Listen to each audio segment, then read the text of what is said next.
twice a year, first on 1st January and then on the 1st July each year.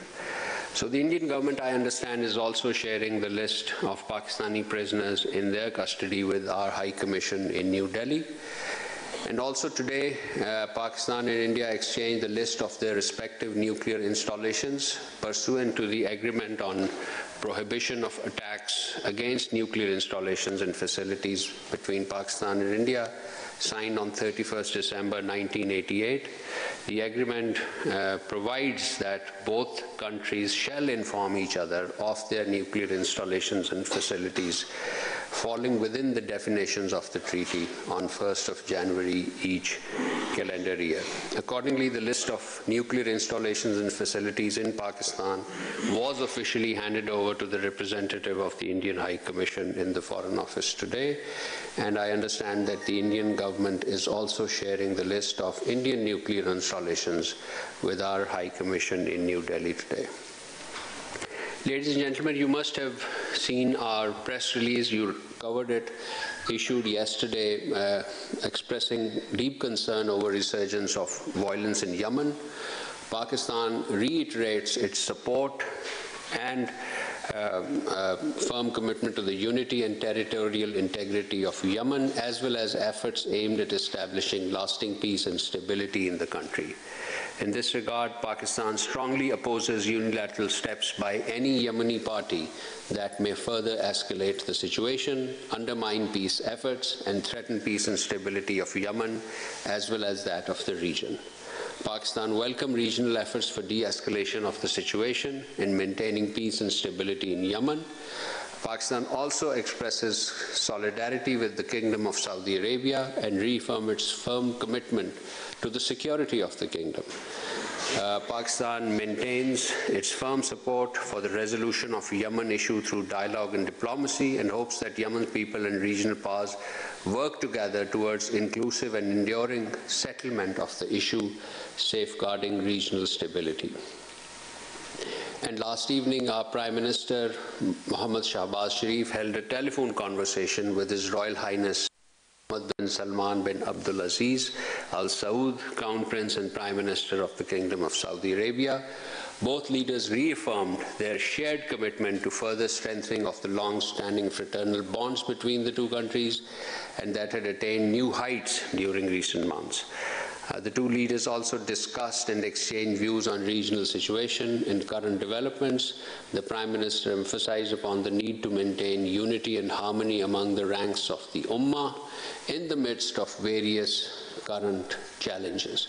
While expressing Pakistan's complete solidarity with the Kingdom of Saudi Arabia, the Prime Minister said that it was imperative to maintain regional peace and stability through dialogue and diplomacy. His Royal Highness the Crown Prince were very positive on our expanding cooperation with Pakistan in all areas of mutual interest. He also expressed his desire to undertake an official visit to Pakistan in 2026. Earlier, Deputy Prime Minister and Foreign Minister Senator Mohammed Ishaq Dar also had a telephone conversation with the Saudi Foreign Minister Prince Faisal bin Farhan. Both leaders exchanged views on the current regional situation and recent developments. The DPM conveyed season's greetings and best wishes, which were warmly reciprocated by Prince Faisal. The DPM-FM also expressed satisfaction with the positive trajectory of the bilateral relations. Prince Faisal, on his part, reaffirmed his commitment to further strengthening and enhancing bilateral ties. And as in the parallel, as you are aware, the top leadership of Pakistan and the United Arab Emirates were also in close contact this week. His Highness Sheikh Mohammed bin Nahyan, President of the United Arab Emirates and the ruler of Abu Dhabi, undertook an official visit to Pakistan at the invitation of our Prime Minister. He was accompanied by a high-level delegation, including ministers and senior officials. The two leaders, that is our Prime Minister and the President of UAE, met in Islamabad and later in Rahim Yar Khan. During these meetings, views were exchanged on bilateral cooperation and a variety of subjects. The meeting capped off a year of extensive leadership-level engagements between Pakistan and the UAE. The visit of His Highness reflects the depth of our bilateral relations, shared commitment of both sides to further enhancing collaboration in key areas, including trade, investment, energy development, and regional stability. Moving on to Bangladesh, where our Speaker of the National Assembly, Sardar Ayaz Sadiq, visited Dhaka, Bangladesh yesterday to attend the state funeral of former Prime Minister of Bangladesh, Begum Khaleda Zia. Our Speaker of the National Assembly visited the residence of the late former Prime Minister of Bangladesh, where he met her son, Mr. Tariq Rahman, and her daughter. He expressed grief and sorrow over the demise of Begum Khaleda Zia and conveyed condolences on behalf of the people and leadership of Pakistan. He noted the services of the late Prime Minister of Bangladesh for progress and prosperity and welfare of the brotherly people of Bangladesh, and she would always be remembered with respect in Pakistan. He also paid homage for her contribution towards strengthening the brotherly relations between Pakistan and Bangladesh. The visit reflects the honor and deep respect accorded to late Begum Khaleda Zia by the Prime Minister, the government, the Parliament, and the people of Pakistan, who regard her as a sincere friend. While in Dhaka, the Speaker of the National Assembly also met Bangladesh National Security Advisor, Mr. Khalilur Rahman, Advisor on Law and Justice, Mr. Asif Nazrul, and Acting Chairman of BNP, Mr. Tariq Rahman. Moving on to Somalia, ladies and gentlemen, you must have seen our press readouts on the subject. We strongly condemn any attempt to undermine the sovereignty, unity, and territorial integrity of Somalia, and reject in this regard the announcement made by Israel recognizing the independence of the so-called Somaliland region of the Federal Republic of Somalia. Pakistan reiterates its complete support for the sovereignty, unity, and territorial integrity of the Federal Republic of Somalia, as well as for all efforts aimed at achieving lasting peace and stability in the country. We also reiterate our unequivocal rejection of any step aimed at forced displacement of Palestinians from their land under any circumstances, and unwavering commitment for the Palestinian people in their just struggle for self-determination, for a sovereign, viable, independent state of Palestine with Al-Quds al-Sharif as its capital. Our Deputy Prime Minister, Foreign Minister, Senator Mohammad Ishaq Dar, on this subject on Somalia, joined the foreign ministers of Algeria, Comoros, Djibouti, the Gambia, Egypt, Kuwait, Iran, Iraq, Jordan, Qatar, Saudi Arabia, Palestine, Somalia, Sudan, Turkey, Yemen, and the OIC in issuing a joint statement. And basically, the joint statement underscored very key 4 principles. One was the unequivocal rejection of Israel's recognition of the so-called Somaliland region. Number 2, condemnation in the strongest terms of such recognition, which constitute a grave violation of the principle of international law and the UN Charter. Full support of the sovereignty of the Federal Republic of Somalia, and recognizing the parts of the states constitute a serious precedent and threatens international peace and security and violate the cardinal principles of international law and UN Charter, and of course the full rejection of any potential link between such measure and any attempt to forcibly expel the Palestinians out of their land, which is unequivocally rejected in any form as a matter of principles.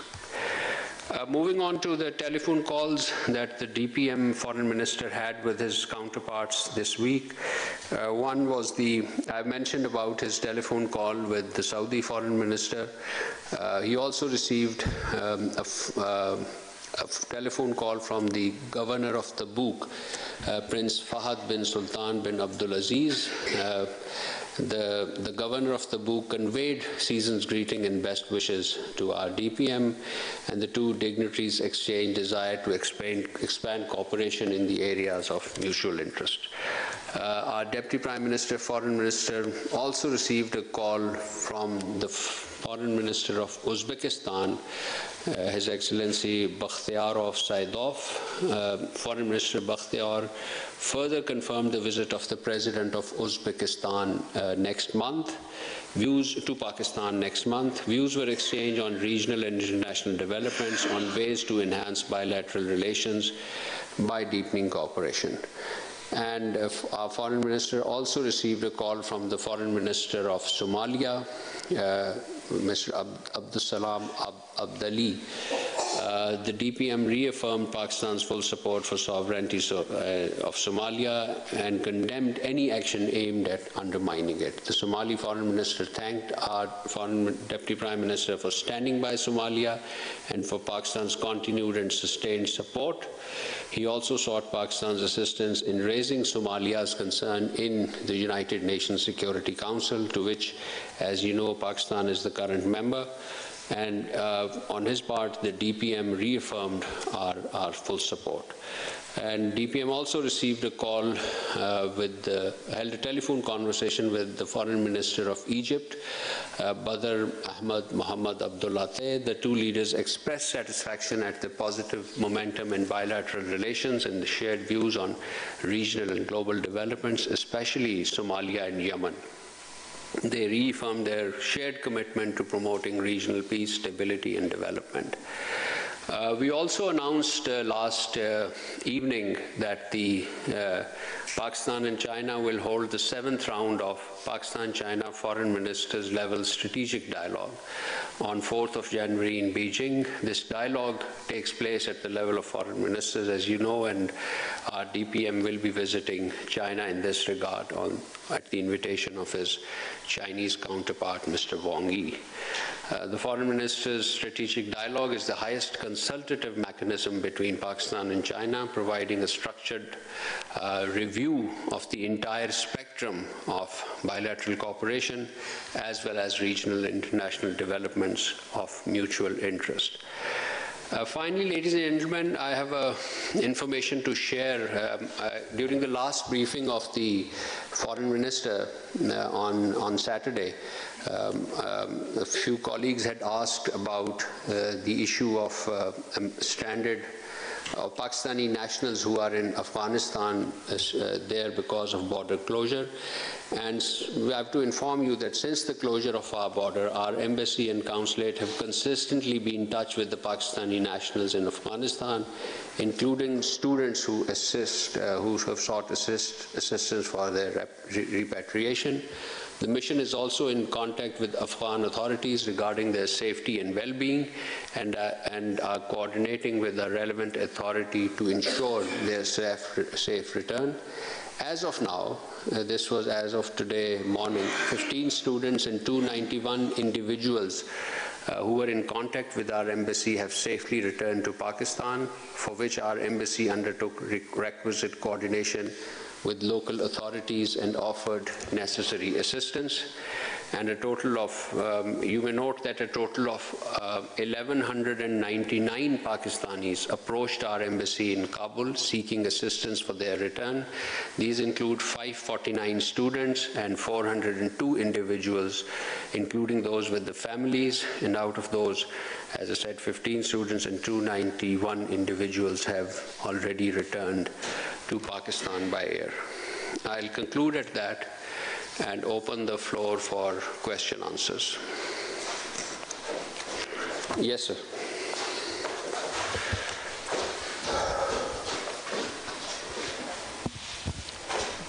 Thank you, sir. Question from Xinhua News Agency. Recently, the United States announced a plan to sell advanced weapons worth $11.1 billion to China's Taiwan region, which has severely violated the One China principle and the three China-US joint communiques, seriously undermine China's sovereignty, security, and territorial integrity, severely jeopardized peace and stability across the Taiwan Strait, and sent a seriously wrong signal to the separatist forces of Taiwan independence. The Chinese side has immediately lodged a strong protest and stern representations with the US side and taken firm countermeasures. So what's your comment on that? Thank you. Well, Pakistan and China are ironclad friends and all-weather strategic cooperative partners. We have consistently supported China on all matters of its core interests, including Taiwan. We will continue to adhere to One China principle, and in that vein, we regard Taiwan as an inalienable part of China. We would urge all relevant countries to abide by their historical commitments, take steps to foster peace, security, and development in Taiwan Straits and in the broader region. And we would also urge them to refrain from measures that may aggravate tension or undermine peace and stability in the region. Thank you. Yes, Madam.